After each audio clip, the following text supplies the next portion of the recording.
Hi everyone, it's Neve here and welcome to my art journaling page. Today we're going to be doing some abstract mark making in one of my large journals and using some stencils to draw a figure.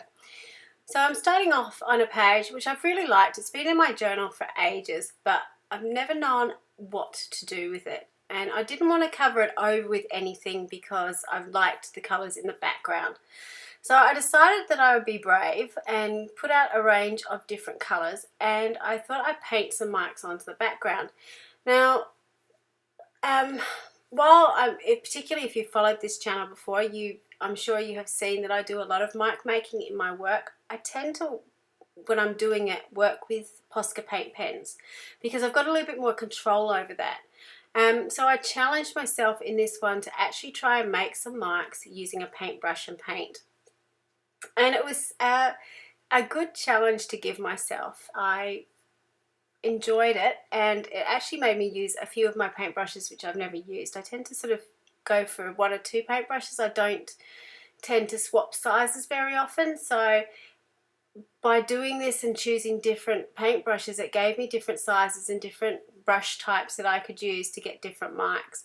You can see I've got my Use It Up journal sitting next to me as well, so instead of wasting paint that I've still got my paintbrush, I decided to sort of kill two birds with one stone and use up the extra paint into my journal page as well. So it was lots of fun. I really loved the just the simple of putting that turquoise on the page, and that pop of turquoise with the warm colours in the background really stood out.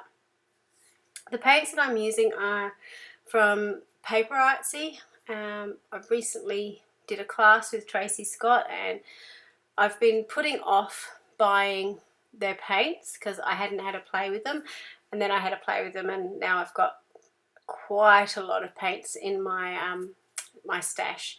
So they're beautiful, vibrant colours. The majority of them are, they range from translucent through to opaque colours, and I've got a bit of a range of both. Most of them are opaque colours, but obviously sort of the yellows and reds are more translucent. But they work really, really well, and one of the reasons that I did buy them was so I found that you can use colour pencil over the top of them, which is something you can't do with the Dina Wakley, or I can't do as well with the Dina Wakley paints, which if you followed this channel, you know are my absolute all-time favourites. So it's nice having materials that you can do something different with.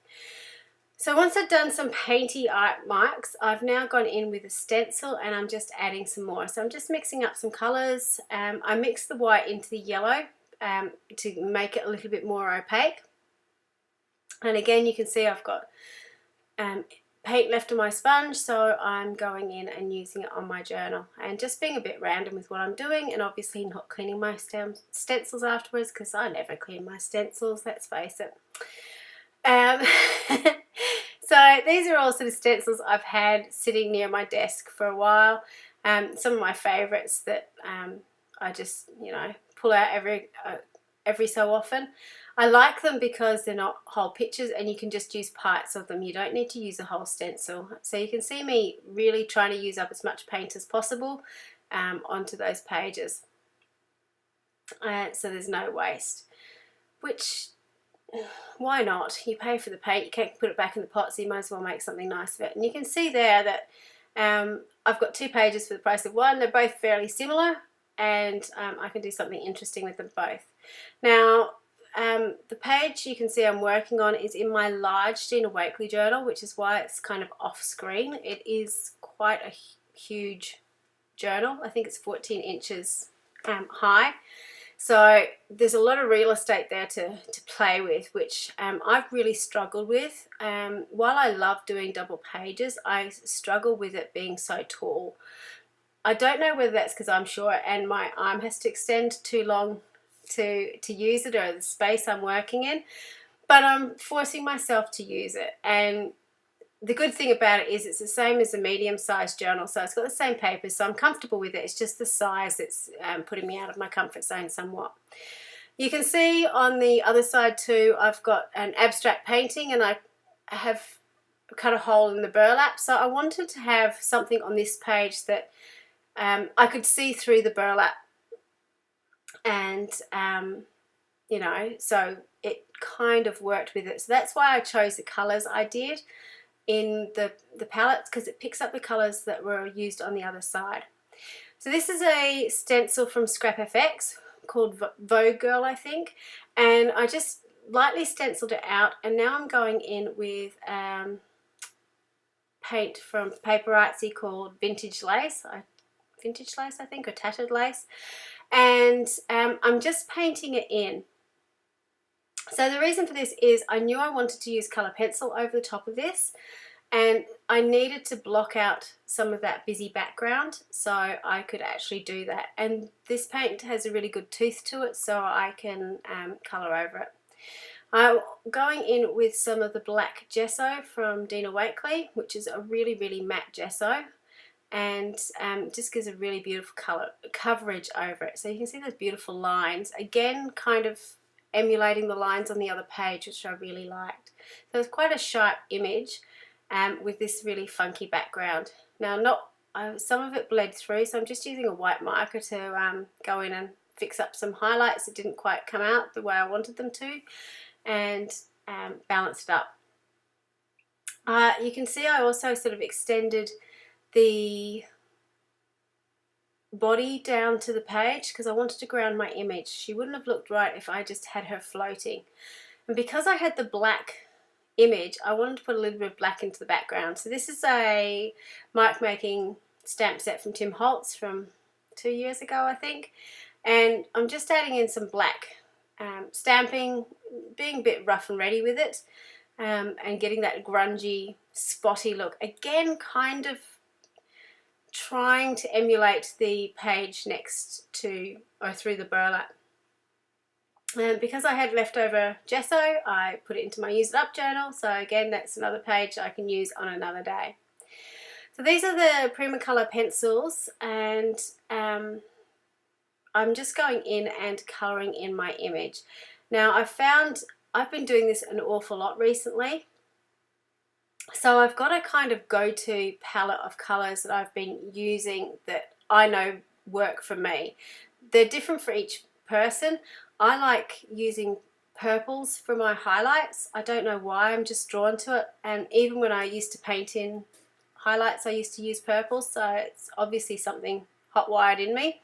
So I start off with the deepest purple colour and then go into lighter colours through to some pinks and then some peachy skin colour tones in the middle.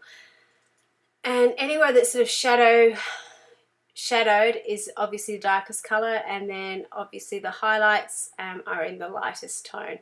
And just sort of going in and blending the colours together. Now you'll notice I didn't paint right down to the edge of the page, but I painted down enough that you got the impression of what was going on. Now I'm going back and blending in some of the colours together, and you can see particularly around the eye how those sort of blended together. So just by going back with a lighter colour and working them together, it helps you get a smoother image.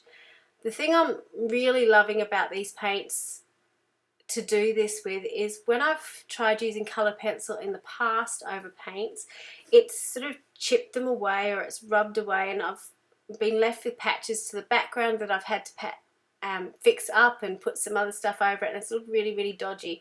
So having a paint that you can do this, that has enough tooth that you can put the colour pencil over, has been a game changer for me anyway. I've really enjoyed using, I suppose, it's the old adage, use the correct tool for the correct job, and it's always going to be a little bit easier. So now I decided I wanted to have a quote on my page, and I wanted to be a script quote, but I really, really struggle with doing script writing, and I couldn't find a pen that would work the way I wanted it to. So it was a bit rough and ready, but I think it kind of blended in with the grungy background in the end. So I went back sort of and fixed up a few bits of my downstrokes to make some of them a bit thicker. The first pen I used was, I think both of the pens actually are the Jane Davenport Ultimate pen and her licensed quill pens, which have both got brush tips on them. You did see me write it out in colour in pencil first, just to give an idea of where I was going to be writing and the sort of what it would kind of look like on the page. I like having that model there, particularly if I'm doing something I'm not comfortable with, like script writing. If it was block writing, it wouldn't be an issue so much, but for me, I need to sort of have a bit of a guide. If you really struggle with lettering and so on, going to Pinterest and getting a quote from Pinterest where you can actually see the quotes written in a different font type can really help. I know I find that's really helpful as I use it as a model. This is the final page. I had lots of fun doing it. I liked particularly doing the mark making in the background. That was the main thing for me. Thank you so much for watching. Until next time, bye for now.